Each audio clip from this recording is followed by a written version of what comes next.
Якутская городская больница номер 3 стала пилотной площадкой для апробации программы Voice to Med. Данный продукт распознает речь врачей и переводит ее в текст. Тем самым облегчает работу медиков и ускоряет документооборот. Также в программе предусмотрена возможность установки определенной команды, то есть по кодовому слову найти нужный пункт и заполнить его. Еще одно преимущество Voice to Med – программа не требует подключения к интернету, а поддержка специализированных словарей позволяет распознавать и корректно оформлять медицинские термины. Программу пока установили в кабинете компьютерной томографии и УЗИ. В последующем хотят установить ее во всех медицинских кабинетах. Врач больше внимания будет уделять осмотру, личному осмотру пациента.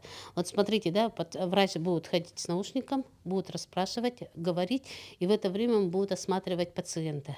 Но мы себе такое представляем. В конце проекта, я так думаю, ну, что-то исполнится, но в принципе в других регионах это уже идет вовсю. Я так думаю, что наша республика тоже идет в ногу со временем. Вот наша больница оказалась как бы проектным объектом, да.